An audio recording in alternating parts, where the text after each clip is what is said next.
오늘 아주 짧고 굵게 귀한 찬양해 주셔서 감사합니다. 자, 우리 옆에 분과 한번 인사하겠습니다. 만나서 반갑습니다. 우리 성가대도 오늘 감사하고요. 만나서 반갑습니다.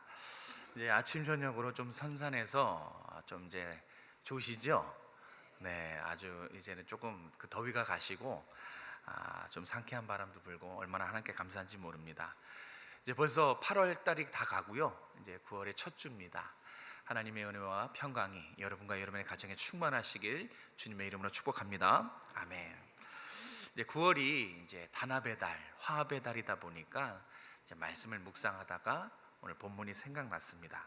우리 본문 제목을 한번 같이 읽어볼까요? 시작. 날마다 마음을 같이하며. 결론적으로 말씀드리면 저걸 회복해야 됩니다. 되게 어렵더라고요. 제가 본문을 주제를 잡아놓고 이게 사실 되게 어려운 건데 어떻게 성경 초대교회 시대 때는 저게 가능했을까? 날마다 마음을 같이 하는 거. 그런데 우리가 미래로 나아가기 위해서는 반드시 회복해야 됩니다. 세속화의 물결 속에 교회가 잃어버린 것들이 몇 가지가 있더라고요. 특별히 아름다운 정체성 하나를 교회가 잃어버렸어요. 참 안타깝죠. 안타깝게 개인주의, 또 요즘엔 관계를 되게 기피하고 어려워하고 관계를 포기하는 사람들이 많아요. 그런 풍조입니다. 이런 개인주의와 이기주의, 관계 기피 풍조 때문에 있어야 될, 반드시 교회가 붙잡고 있어야 될 교회의 아름다운 모습, 교회의 정체성, 이것이 점점 상실해져 갔습니다. 교회는 정말 절실하게 기를 쓰고 회복해야 돼요. 어떤 모습일까요? 기를 쓰고 정말 절실하게 부르짖으면서 이 교회의 중요한 아름다운 모습을 우리는 회복해야 됩니다. 근데 제가 이렇게 교회 생활을 하면서, 신앙생활을 하면서 보니까 이게 좀처럼 회복되지가 않아요. 좀처럼 회복되지가 않고 사실 되게 어려운 겁니다. 우리 교회와 한국 교회가 회복해야 될 그 귀한 교회의 모습은 무엇일까? 오늘 본문 속에 답이 있습니다. 그래서 오늘 본문을 우리가 묵상해야 되고요. 우리가 반드시 회복해야 될 하나님이 기뻐하시는 그 모습, 그 모습이 오늘 본문 속에 초대교회의 모습 속에 살아 숨쉬고 있어요. 그 모습이 어떤 모습인지 한번 오늘 살펴보도록 하겠습니다. 오늘 본문 속 당시의 시대는 오순절 성령의 강림, 아주 강력한 역사가 있었던 시기입니다. 그래서 막 복음이 선포되고, 복음이 강력하게 선포됐어요. 그리고 사도들이 가는 곳마다, 성도들이 모인 곳마다 기도의 역사가 일어나고, 기도의 역사뿐만 아니라 기적과 이적도 많이 일어났다 그랬습니다. 그리고 수많은 영혼들이 다시 회개하고 하나님께로 돌아오는 구속의 역사도 강력하게 일어났던 시기가 오늘 우리가 본문을 살펴보고 있는 바로 그 시기입니다. 그런데 수많은 이적과 기적과 역사 속에 가장 위대한 사건은 뭐냐면 바로 교회가 탄생한 사건이에요. 사도행전 앞부분은 이 교회의 탄생을 이야기합니다. 성령의 역사로 탄생한 교회의 모습을 성경은 그냥 지나치지 않았어요. 기록했어요. 기록했을 뿐만 아니라 아주 생생하게, 마치 상상할 수 있을 정도로 아주 구체적으로 기록하고 있는 것을 볼 수 있고, 오늘 우리가 그걸 읽었습니다. 자, 교회가 탄생한, 성령의 역사로 탄생한 교회의 분명한 특징 뭘까요? 사진으로 한번 좀 기억해 주시겠습니까? 네. 성령의 역사로 탄생한 교회의 특징입니다. 뭘 말하는 걸까요? 바로 화합과 연합의 공동체예요. 가족 공동체예요. 제가 가족 공동체 사진을 막 찾는데 저게 눈에 들어왔습니다. 예수님의 품 안에 일면일식이 없던 사람들이 예수님 믿고 구원받은 천국 가족, 저걸 잃어버렸어요. 천국 가족됨, 이것을 잃어버려서 이 화합과 연합을 우리가 기를 쓰고 회복해야 될 줄로 믿습니다. 자, 세상이 흉내낼 수 없는 화합과 연합을 하나님께서는 초대교회의 모습을 통해서 고스란히 담아 놓으셨어요. 그래서 우리가 자꾸 초대교회의 모습을 통해서 우리 교회의 모습, 성도의 모습을 점검해 봐야 됩니다. 그래서 오늘 아주 중요한 시간인데요, 이 세상이 흉내낼 수 없는, 세상과 근본적으로 다른 교회의 화합과 연합에 대해서 오늘 한번 살펴보려고 합니다. 자, 먼저 44절에서 46절 말씀 우리가 같이 한번 읽어볼까요? 44절에서 46절입니다. 시작. 믿는 사람이 다 함께 있어 모든 물건을 서로 통용하고 또 재산과 소유를 팔아 각 사람의 필요를 따라 나눠주며 날마다 마음을 같이하여 성전에 모이기를 힘쓰고 집에서 떡을 떼며 기쁨과 순전한 마음으로 음식을 먹고. 좀 상상이 되시죠? 자, 교회의 분명한 특징이자 교회의 정체성, 무엇을 말합니까? 바로 화합과 연합의 공동체라는 거예요. 교회는 가족 공동체입니다. 일면일식이 없고 연결점도 없지만 우리는 화합과 연합의 공동체, 가족 공동체입니다. 이것이 교회의 아주 중요한 특징이고, 이걸 우리가 기억하고 기도함으로 회복해야 되는 부분이에요. 성령의 역사를 체험한 성도들은요, 이 베드로가 증거하는 이 설교, 이 복음 설교였더라고 보니까 베드로가 증거하는 설교, 이 2장의 앞부분에 나와요. 그걸 쭉 읽어보면 정말 제대로 된 설교입니다. 예수 그리스도만 분명히 드러내는 복음을 증거하는 설교를 합니다. 성도들이 이 설교를 듣고 뒤집어지죠. 완전히 고꾸러집니다. 그래서 이때 성령의 역사가 얼마나 강력하게, 얼마나 크고 놀랍게 역사했는지, 복음을 듣고 회개하고 세례받은 사람만 무려 3,000명에 달합니다. 오늘 성경에 41절에 나오죠. 복음을 듣고 죄를 뉘우치고 주님을 나의 주인으로 모시고 구원받고 세례받고 구원받은 성도가 3,000명이에요. 여러분, 저도 1년에 2번 이렇게 세례를 집례하지만, 자, 세 사람 예를 들어서 세 사람 세례를 주면 적어도 10분 15분 걸려요. 그래서 그때는 설교를 줄이는 게 엄청 힘들어요.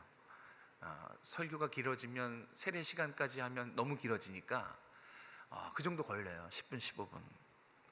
자, 12사도가 모두 다 세례를 집례했다고 해도 3,000명이면 사도 한 사람당 250명입니다.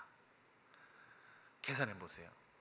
좋기 반나절 이상이 걸려요. 아침에 시작하면 점심 이후에 끝납니다. 그러니까 3,000명이라는 엄청난 숫자가 그날 세례를 받았어요. 놀랍지요? 3,000명이 한 날 그렇게 세례를 받은 것도 참 놀라운 광경이지만, 더 놀라운 것이 있어요. 더 놀라운 건 뭐냐면 이 3,000명이 세례받은 이후의 삶이 더 놀라워요. 그래서 그거를 성경이 지나치지 않고 기록했습니다. 우리가 읽은 44절에서 47절 말씀이에요. 그런데 이 44절과 47절을 한번 쓱 훑어보면 이게 교회 안에서의 모습이 아니에요. 예배 때의 모습이 아닙니다. 삶의 모습이라는 거예요. 예배드린, 하나님을 구주로 섬긴 예배드린 성도들이 삶에서 어떻게 살았는가를 나타내요. 그러니까 삶을 주목해서 들으시길 바랍니다. 삶의 모습이 다음과 같았습니다. 두 가지 특징이 있는데요, 첫 번째 특징은 모이기를 힘썼어요. 연합에 힘썼다는 것입니다. 날마다 모였댔습니다. 날마다. 뭐가 그렇게 좋은지 날마다 모였어요. 어디에서 모였습니까? 날마다? 교회에서. 여기는 성전으로 나오죠. 성전에서 모였습니다. 성령을 체험한 교회는요, 무엇보다 하나님을 예배하는데 온 힘을 다 쏟았어요. 그것이 특징이에요. 예배 공동체예요. 예배 중심으로 성도들이 매일 연합을 하고 뭉치고 모이고 했다는 것입니다. 귀하죠, 이 모임이. 예배를 중심으로 똘똘 뭉치는 이 모습이 오늘날 한국교회와 우리 교회가 회복되어야 될 모습이에요. 자, 교회에서 모였고요. 또 한 군데가 있습니다. 또 어디서 모였습니까? 집에서 모였어요. 네, 가정에서도 구역 모임이 아주 왕성하게 생명력 있게 활발하게 이루어졌다는 것입니다. 성령을 체험한 교회의 가장 큰 변화가 뭐냐면 바로 성도들이 매일 교회 안에서만 모인 게 아니라 교회 밖에서조차 이 성도들이 교제에 힘썼다는 것, 이것이 성령을 체험한 교회의 가장 큰 변화예요. 매일 만나서 애찬도 나누고 식사 교제도 하고 또 집에서 모이면 성찬도 같이 나누고 기도 제목도 나누고 삶을 나누고 성도 간의 사랑의 교제가 아주 활발하게 그렇게 이루어졌습니다.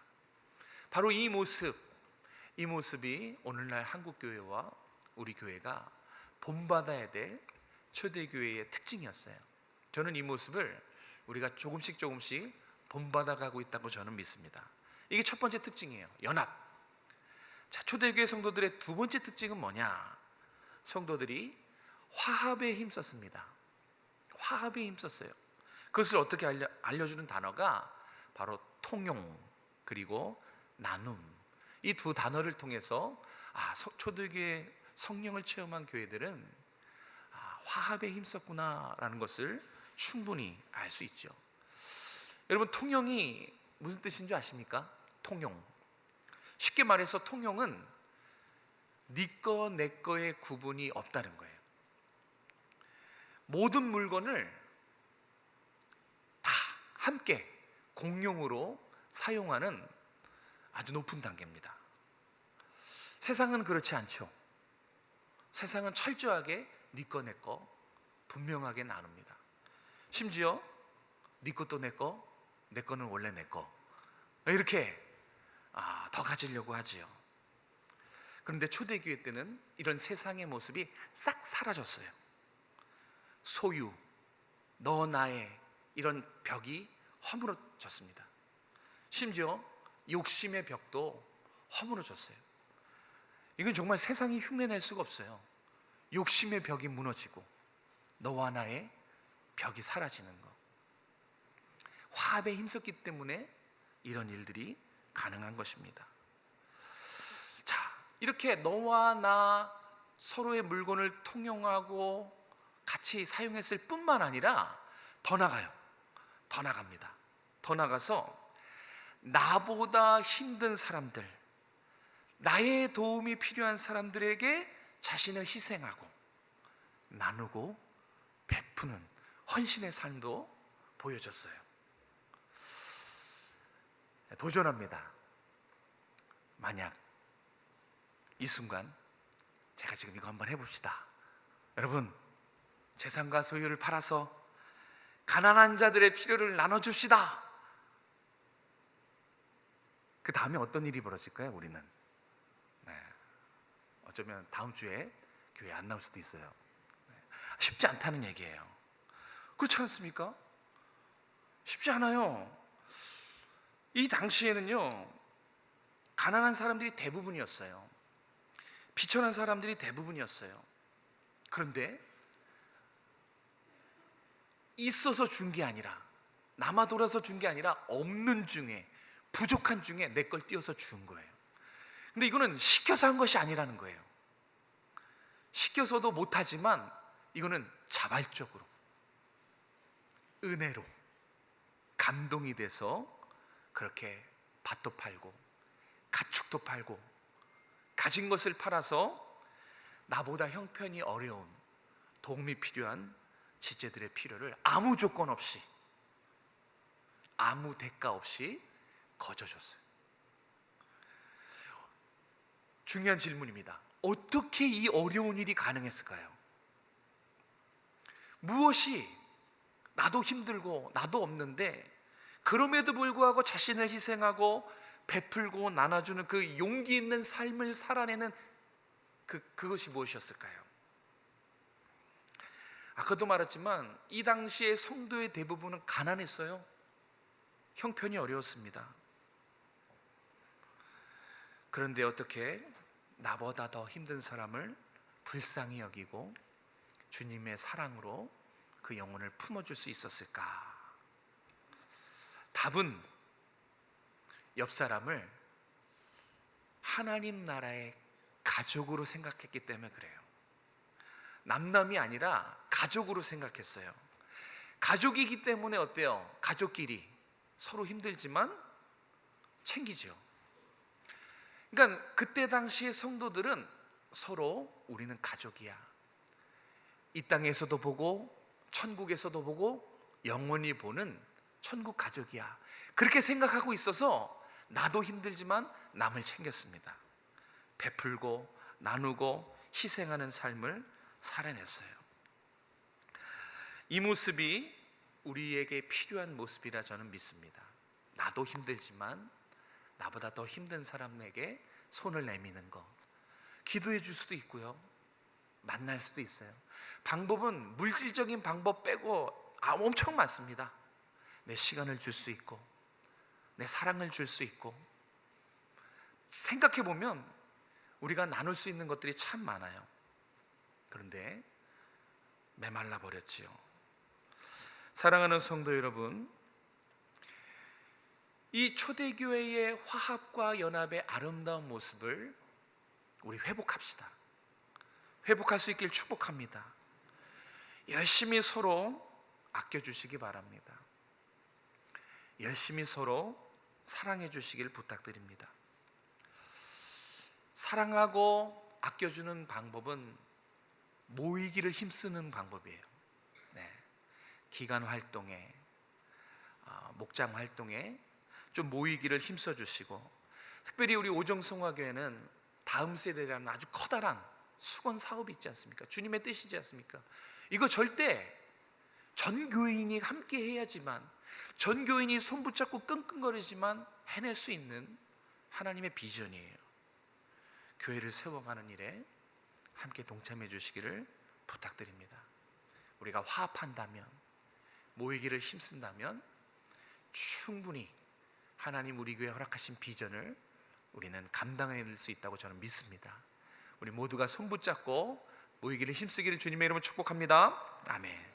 자, 두 번째는 지금 방금 살펴봤던 이 교회의 아름다운 연합과 화합, 이것이 그러면 어떤 부분에서 세상의 화합, 세상의 연합과 근본적으로 차이가 있는가? 이게 정말 중요해요. 뭔가 다르지 않겠습니까? 이 공동체가 뭔가 본질적으로 달라야 오늘 성경이 말씀하신 메시지를 우리가 이해하고 실천할 수 있지 않겠습니까? 자, 36절 37절입니다. 사도행전 2장 36절 37절, 우리 앞에 스크린 보면서 같이 한번 읽어보겠습니다. 시작. 그런즉 이스라엘 온 집은 확실히 알지니 너희가 십자가에 못 박은 이 예수를 하나님이 주와 그리스도가 되게 하셨느니라 하니라. 그들이 이 말을 듣고 마음에 찔려 베드로와 다른 사도들에게 물어 이르되 형제들아 우리가 어찌할꼬 하거늘. 아멘. 네, 이 앞부분에 이미 교회의 화합과 연합이 다른 이유를 설명해 주고 있습니다. 자, 화합과 교회의 화합과 연합의 본질이 무엇이냐? 그것은 바로 하나님께 있습니다. 이 모임, 우리 이 공동체가 세상과 근본적으로 본질적으로 다른 이유는 우리가 하나님과의 연합에 있다는 것입니다. 그래서 교회의 화합과 연합, 우리 성도의 화합과 연합은 하나님과의 연합 없이는 불가능하다는 것입니다. 여러분이 개인적으로 하나님과 연합하고 우리가 하나님과 연합한 그것이 교회 연합으로 이어지는 거예요. 다시 말해서 쉽게 말하면 예수님으로 우리가 똘똘 뭉친 것이죠. 하나님으로 우리가 형성이 된 거예요. 그래서 여러분 개개인의 하나님의 연합이 이렇게 우리 성도 간의 연합, 교회의 연합으로 이어진 것입니다. 중요해요. 교회의 연합은 하나님과의 연합을 통한 연합이라는 것이 특징이에요. 하나님과의 연합. 그래서 세상과 다른 것입니다. 그래서 세상이 우리 교회의 연합과 화합을 흉내낼 수가 없는 거예요. 우리가 하나님과 연합하고 있기 때문에. 방금 읽은 36절과 37절은 이 복음을 전해들은 영혼들의 반응이에요. 혼비백산했겠죠. 두려워 떠는 장면입니다. 그리고 37절에서 묻지요. 이제 큰일 났다. 이제 우리 어떻게 해야 됩니까? 우리가 죄인이고 우리가 그리스도를 죽였는데 이제 우리는 어떻게 하죠? 라고 묻고 38절에서 어떻게 하나님과 연합할 수 있는지 그 답을 제시합니다. 우리 38절 말씀 같이 한번 읽겠습니다. 시작. 베드로가 이르되 너희가 회개하여 각각 예수 그리스도의 이름으로 세례를 받고 죄사함을 받으라. 그리하면 성령의 선물을 받으리니. 아멘. 자, 그날 3,000명이 어떻게 해서 하나님과의 관계가 다시 회복이 됐습니까? 38절에 나오죠. 어떻게 했어요? 회개했어요. 자신의 죄를 깨달았습니다. 그리고 내가 죄인이라는 것을 인정했어요. 하나님의 은혜죠. 그 영혼들이 하나님 앞에 철저히 회개합니다. 고꾸러졌겠죠. 막 뒹굴었겠죠. 얼마나 우리가 큰 잘못을 저질렀는지 하나님 앞에 철저히 회개합니다. 그리고 다시 하나님께 돌아와서 하나님과 연합하고 관계 회복을 이룰 수 있었습니다. 자, 2장 전체의 흐름을 보면요, 제가 이걸 설명하는 이유가 이 흐름에 있어요. 2장 전체의 흐름을 보면요, 앞부분에서 베드로가 복음을 선포합니다. 그리고 이 복음을 전해 들은 성도들이 우리가 읽은 뒷부분에 보면 연합하고 화합하는 모습을 나타내요. 그런데 중간에 복음을 선포하고 살아내는 중간에 뭐가 있냐면 회개하는 내용. 우리가 방금 읽었던 36절, 37절, 38절 회개하는 내용과 하나님과 연합한 내용을 먼저 말씀하고 있어요. 그러니까 복음을 선포하고 회개하고 하나님과 연합한 영혼들이 이제 서로 통용하고 나누고 헌신하며 살았다는 것이죠. 다시 말해 성경은 이 흐름을 통해서 성도 간의 화합과 연합이 하나님과의 화합과 연합을 전제로 하고 있다는 것을 이 흐름을 통해서, 문맥을 통해서 가르쳐 주려고 한 것입니다. 사랑하는 성도 여러분, 우리의 연합은 하나님과의 연합이에요. 그것이 기본으로 깔려 있습니다. 그래서 이 교회의 연합, 우리의 연합은 이 세상 어디에도 없어요. 세상이 이 연합을 흉내낼 수가 없는 거예요. 본질적으로 다른 모임이지요. 한번 우리 주변을 한번 둘러보십시오. 여기 모인 우리 모두를 한번 살펴보시기 바랍니다. 세상의 기준으로 보면 우린 남남이에요. 그렇지 않습니까? 연결점이 정말 하나도 없어요. 우리 남남입니다. 모습도 다 다르고요, 취미와 특기, 나이도 다르고, 사는 곳도 다르고, 관심과 성격도 다르고요, 혈육으로 맺어진 관계는 더더욱 아닙니다. 어떤 계획에 의해서, 어떤 목적에 의해서 만난 관계도 우리는 아니죠. 그런데 그래서 더 놀랍습니다. 아무런 연결점이 없고 어떠한 목적에 의해서 만난 우리도 아닌데 우리가 이렇게 지금 한 자리에 모여 있죠. 어떻게 우리가 이렇게 한 자리에 모여 있습니까? 어떻게 우리가 한 가족이 됐죠? 우리를 한 가족으로 묶은 보이지 않는 끈이 있다면 그것은 무엇일까요? 남남인 우리가 서로 영혼을 맞대고 삶을 나누고 이렇게 함께 하나님께 예배드리고 혈육의 관계보다 때로는 더 친밀한 관계가 될 수 있었던 이유, 제가 말씀드리겠습니다. 이 모습, 이 아름다운 모습의 이유는 바로 예수 그리스도의 십자가입니다. 믿으십니까? 우리가 여기 모인 이유는 그리스도의 보혈 때문이에요. 우리가 피를 나누진 않았지만 영적인 가족이 된 이유도 바로 그리스도의 보혈 때문입니다.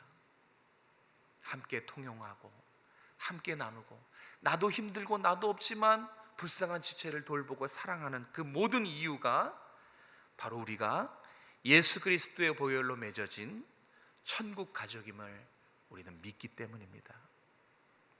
믿으십니까? 천국 가족임을 믿으십니까? 그런데 이 믿음이 점점 흔들리고 있어요. 개인주의 때문에. 여기도 계실 겁니다. 관계를 힘들어하는 이 관계 깊이 풍조, 이 세속화 때문에 이 천국 가족의 친밀함, 우리의 믿음, 이것이 점점 밑바닥부터 붕괴되고 있다는 사실입니다. 이제는 함께 예배드리지만 내 옆에 앉은 성도가 누군지 몰라요. 무슨 생각을 하고, 직장이 무엇이고, 어떤 아픔이 있고, 어떤 기도 제목이 있고 모릅니다. 아니, 무관심하죠. 옆에 누가 앉아 있는지 얼굴만 알잖아요. 무관심하지 않습니까? 더 무서운 것은 이렇게 얘기를 해도 서로 먼저 가서 손 내밀고 알려고 하는 제스처, 알려고 하지 않아요. 천국이란 이 믿음, 천국 가족이란 믿음이 예전만 못합니다. 그냥 혼자 예배드리고 조용히 앉았다가 슝 하고 가버리는 일들이 정말 많습니다. 교회 안에 개인주의입니다. 사랑하는 성도 여러분, 이 세속의 물결이 주님이 맺어주신 이 성도의 관계를 흔들고 있습니다. 이걸 무너뜨리려고 하고 있습니다. 그냥 둬서는 안 돼요. 주님이 어떻게 맺어주신 관계인데 이 소중한 관계를 개인주의가 흔들도록, 무너지도록 놔둘 수가 있습니까? 주님이 피값으로 맺어주신 관계입니다. 우리 성도의 관계는 오늘 여기서도 보지만 천국에서도 봐요. 영원히 봅니다. 어쩔 수 없어요. 이거 제가 한 게 아니에요. 우리는 영원히 여기서도 보고 천국에서도 만나고 영원히 봅니다. 그래서 화합과 연합을 이루는 이 정말 초대교회의 모습을 회복할 수 있도록 우리가 힘써야 돼요. 노력해야 됩니다, 여러분. 그래서 제가 우리가 화합하고 연합할 수 있는 좋은 방법 두 가지를 알고 있어요. 하나는 따라해 보세요. 축복해 주는 것. 네, 옆 사람을 축복해 주는 거예요. 그러면 화합하고 연합할 수 있어요. 또 하나는 따라해 보세요. 기도해 주는 것. 네, 기도해 주면 교회가 다시 예전처럼 천국 가족의 믿음이 회복이 될 수 있습니다. 자, 축복해 주는 거, 기도해 주는 거, 1도 어렵지 않아요. 그렇지 않습니까? 뭐 무거운 막노동을 시킨 것도 아니고, 그죠? 무거운 짐을 지은 것도 아니고 그냥 축복해 주는 거예요. 기도해 주는 것입니다. 1도 어려운 일이 아니고요, 주님 주신 마음이 있으면 충분히 할 수 있는 일이에요. 사실 그 마음이 우리 안에 있어요. 우리 안에 꿈틀거리고 있지 않습니까? 우리 이 시간 옆에 소중한 지체들, 내 옆에 주님이 살리신 소중한 지체가 앉아 있습니다. 막 축복해주고 싶은 마음이 들지 않습니까? 막 기도해주고 싶은 마음 들지 않습니까? 참 어쩌다가 이렇게 됐는지 우리가 하나님 나라의 가족된 것, 이것을 한번 우리가 서로 이 시간 한번 축복하면 어떨까 싶어요. 우리 당신은 하나님의 언약 안에 있는 축복의 통로. 주님 주신 마음이면 충분합니다. 마음을 여시고 우리 이 시간 옆에 앉은 소중한 지체, 가족, 우리 함께 축복해 줍시다. 당신은 하나님의 언약 안에 있는, 축복합니다. 당신은 하나님의, 우리 2층도 주님의 이름으로 축복합니다. 언약 안에 있는 축복의 통로. 마음껏 축복할까요? 청가대 축복합니다. 당신을 통하여서 열방이 주께, 한 번 더 고백할까요? 당신은 하나님의 언약 안에 있는 축복의 통로. 옆에 사람을 좀 바라보세요. 누가 내 옆에 앉아있나? 하나님이 살리신 귀한 영혼입니다. 언약 안에 있는 축복의 통로. 당신을 통하여서 주께 예배하게 되리. 우리 그날을 꿈꾸며 우리 2절 한 번 더 고백합니다. 옆 사람을 손을 내밀어 축복하겠습니다. 당신은 하나님의 언약 안에 있는 축복의 통로. 축복합니다. 사랑을 드립니다. 건강하십시오. 당신을 통하여서 열방이 주께 예배하게 되리. 주님이 여러분을 축복의 통로로 사용하실 줄로 믿습니다. 우리 옆에 분 손잡을 수 있으면 손잡으시고 이 시간 축복하길 원합니다. 기도하길 원합니다. 하나님, 우리를 보혈로 천국 가족으로 맺어주셔서 감사합니다. 서로 축복하길 원합니다. 서로 사랑하고 함께 예배하고 통용하고 나눠주면서 주님이 허락하신 이 오정성황교회를 건강하고 든든하게 세워갈 수 있도록, 화합과 연합을 이루는 우리 교회가 될 수 있도록 우리 이 시간 함께 하늘을 향해서 하나님께 서로를 축복하며 기도하며 나가길 원합니다. 함께 기도하겠습니다. 하나님 감사합니다. 우리를 한 가족 삼아주신 것 감사합니다. 우리를 가족 삼아주시기 위해서 피 흘리시고 피값으로 맺게 해주신 이 귀한 관계, 성도의 관계, 우리 이 관계를 아름답게 유지해가고 세워갈 수 있도록 하나님 도와주시옵소서. 귀한 사람, 하나님이 세우신, 하나님이 살리신 귀한 사람 축복합니다. 우리 교회가 사랑이 풍성하기 원합니다. 서로의 너와 나의 벽을 허물게 하시고 욕심의 범을 허물게 하시고 이제 정말 서로 나누고 서로 사랑하고 모이기를 힘쓰고 화합에 힘쓰는 우리 오정송화교회 되기 원합니다. 다음 세대에게 하나된 교회, 화합된 교회를 물려줄 수 있도록 오늘 여기서 우리가 씨를 뿌리며 기도의 씨를 뿌리며 하나 되길 원합니다. 나 자신을 낮추고 서로를 사랑하고 인정해주고 배려해주고 하나님이 주신 사랑을 나누는 우리 오정송하게 될 수 있도록, 그래서 우리가 한 권속됨을 다시 회복할 수 있도록 그 믿음으로 살아가고 모이는 우리 오정송하게 될 수 있도록 도와주시옵소서.